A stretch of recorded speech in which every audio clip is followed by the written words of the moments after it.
Hello everyone, myself CS Saurabh Mittal, Associate Director, Choice Equity Broking Private Limited. Today we are here again with our series on taxability of certain incomes, where we are discussing certain kind of incomes in the hands of an individual assessee, उसके taxability और क्या tax consequences होंगे on receipt of those incomes. So in this series, in our last video we discussed about sale of house property. अगर हम कोई house property cell करते हैं तो उस केस में कैसे हम इनकम कंप्यूट करेंगे इन the hands of the assessee और कैसे उसके ऊपर टैक्स लायबिलिटी को कंप्यूट किया जाएगा. In our today's video we are going to discuss income in the hands of SSC. अगर एसएससी ने कोई अनलिस्टेड इक्विटी शेयर्स होल्ड किया है और उसके बाद में परचेज के बाद में उस अनलिस्टेड इक्विटी शेयर को सेल किया है, in that case what will be the tax consequences we will discuss today. So before moving ahead हमें ये समझना है कि अनलिस्टेड स्टॉक, अनलिस्टेड शेयर्स कहते किसको हैं. सो बेसिकली अनलिस्टेड शेयर्स या स्टॉक वो हैं जो किसी स्टॉक एक्सचेंज पे लिस्टेड नहीं है. अगर आप किसी प्राइवेट लिमिटेड कंपनी के अंदर शेयर होल्डर हैं then you are having unlisted shares.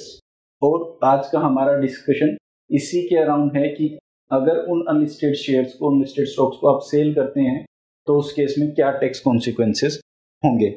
So basically यहाँ पे ये समझना है हमें, अगर हम ऐसे किसी भी अनलिस्टेड शेयर स्टॉक को ड्यूरिंग द ईयर सेल करते हैं, इन दैट केस हमें उस सेल को अपनी आईटीआर का पार्ट बनाना है. और अगर ऐसे किसी सेल पे मुझे गेन या लॉस हो रहा है वो मुझे उस आईटीआर के अंदर शो भी करना है. और अगर उस पर कुछ टैक्स बनता है तो वो टैक्स पे करना है. टैक्स कैसे कंप्यूट करना है, कैसे पे करना है, वो हम आगे की स्लाइड्स के अंदर डिस्कस करेंगे. So basically before moving ahead हमें ये देखना है कि whether that unlisted stock, unlisted shares is held by me for a period of more than 24 months or less than 24 months. Because ऐसा किसी भी केस के अंदर जहां मैं अनलिस्टेड शेयर्स या स्टॉक्स को सेल कर रहा हूं, जो भी इनकम मुझे होगा that will be taxable under the head capital gain. Now under capital gain there may be possibility कि वो शॉर्ट टर्म कैपिटल एसेट हो या लॉन्ग टर्म कैपिटल एसेट हो. So to compute whether it is short term capital asset or a long term capital asset, we have to check whether the period of holding was less than 24 months or more than 24 months. If the period of holding, अगर मैंने जितने periods उस stock को, shares को अपने पास रखा है is less than 24 months, then it will be considered as a short term capital gain or loss.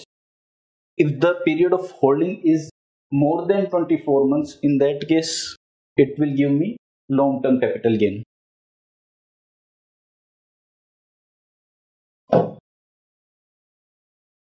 एक एग्जांपल के साथ समझते हैं कि कैसे हम इस पीरियड ऑफ होल्डिंग को कंप्यूट करेंगे और अकॉर्डिंगली डिसीजन लेंगे कि what is a short term capital asset और a long term capital asset in case of these unlisted equity share. So in this example, this person had acquired some unlisted shares in April 2019. April 19 के अंदर shares acquire किए unlisted company के और cell किए हैं January 2021.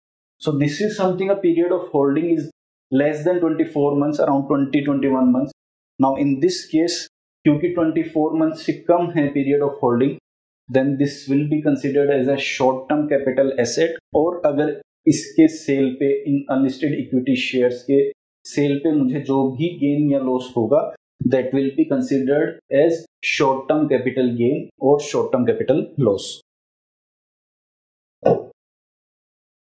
Now once we check whether it is a short term capital gain or a short term long term capital gain or a short term capital loss or long term capital loss depending upon the period of holding, हमें ये देखना है कि इन case के अंदर in sale of unlisted equity shares क्या tax rate applicable होंगे. So in this case जब हम अनलिस्टेड इक्विटी शेयर्स को सेल करते हैं, अगर मुझे लॉन्ग टर्म कैपिटल गेन हो रहा है, अगर मैंने उन शेयर्स को मोर देन 24 मंथ्स होल्ड किया था, उसके बाद में मैं सेल कर रहा हूं, इन दैट केस मुझे 20% का फ्लैट टैक्स पे करना पड़ेगा on the amount of capital gain, subject to मुझे बेनिफिट इंडेक्सेशन का मिलेगा।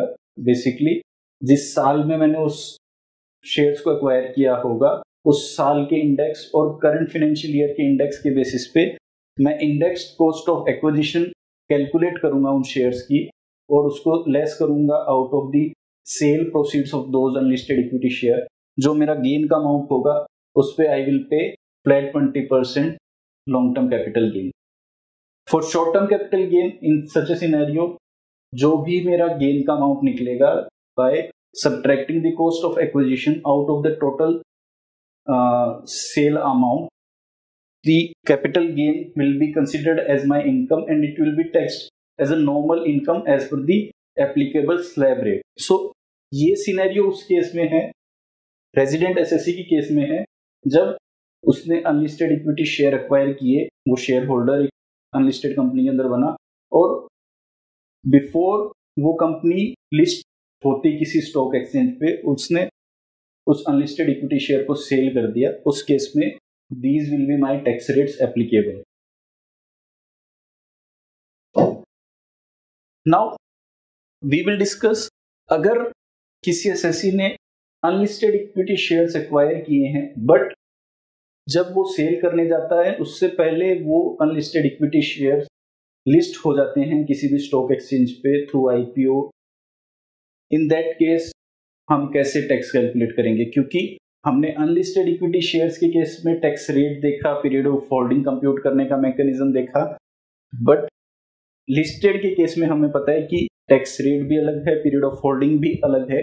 तो इन दैट सिनेरियो हम कैसे कैलकुलेट करेंगे टैक्स। अगर मैंने एक्विजिशन किया था अनलिस्टेड इक्विटी शेयर का, later on they get converted into listed equity share, then जो भी मेरा कैपिटल गेन होगा, इधर कैपिटल गेन होगा या कैपिटल लॉस होगा, इधर it is a long term और शॉर्ट टर्म, जो टैक्स रेट एप्लीकेबल होगी that will be according to listed equity share and not unlisted equity share, क्योंकि मैंने सेल जो किया है वो लिस्टेड इक्विटी शेयर को किया है। सो माय एलटीसीजी अगर वो एसेट लॉन्ग टर्म है, इन that case it will be taxed at the rate of 10% on the amount of gain, but 1 lakh रुपए का जो बेनिफिट मुझे long term capital gain on listed equity share की case में मिलता है वो यहाँ पे भी मिलेगा अगर मैंने अनलिस्टेड इक्विटी शेयर को सेल किया जो बाद में लिस्ट हो गए। या फिर अगर मुझे शॉर्ट टर्म कैपिटल गेन है अनलिस्टेड इक्विटी शेयर्स की सेल की केस में जो बाद में लिस्ट हुए हैं किसी स्टॉक एक्सचेंज पे, अगर ऐसा कोई सेल है उस केस में भी आई विल पे flat 15% of tax rate which is generally applicable in case of listed equity share, short term capital gain on listed equity share. So हमने सिनेरियो देखा, मैंने एक्विजिशन किया अनलिस्टेड इक्विटी शेयर्स का और मैंने उनको सेल कर दिया as a unlisted equity share. Now we are discussing the scenario जहां मैंने एक्विजिशन किया अनलिस्टेड इक्विटी शेयर्स का बट जब सेल किया at that time they get converted into listed equity shares.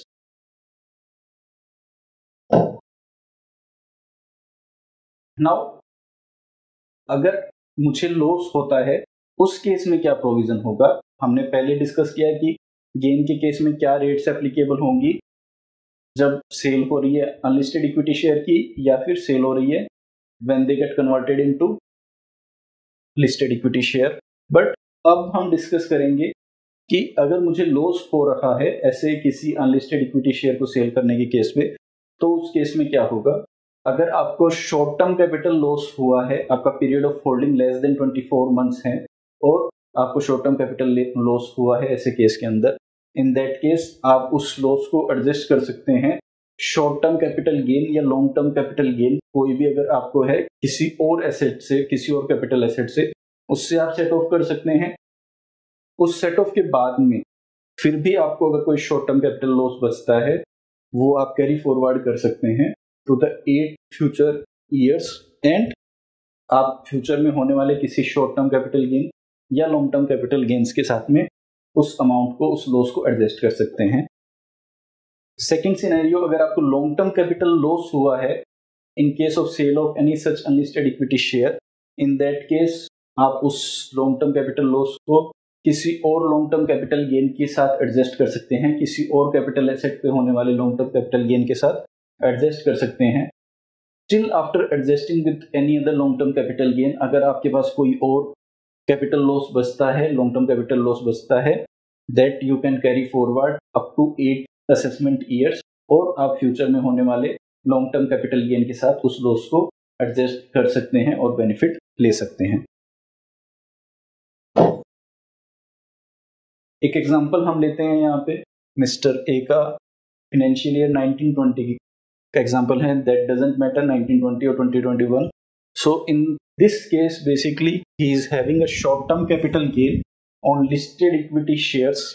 So again as we discussed, type of asset won't matter. He is basically having short-term capital asset, short-term capital loss on sale of these listed equity shares of rupees 5 lakh. Loss है 5 लाख रुपए का, long term capital loss है 2 लाख रुपए का, और long term capital gain है unlisted shares पे 10 लाख रुपए का। तो basically now we will compute कि टोटल टैक्सेबल इनकम क्या होगी मिस्टर ए की अगर ये टोटल उसके गेन और लॉसेस होते हैं। So basically we will adjust these long term capital gain, long term capital loss with this long term capital gain।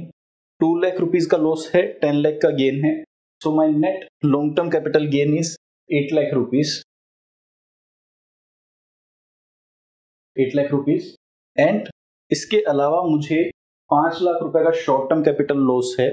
So my net income, net taxable income, because this short term capital loss can also be adjusted with long term capital gain, so my net taxable income in this case will be 8 lakh minus 5 lakh, 3 lakh will be my taxable income that will be taxed as a long term capital gain in my hands.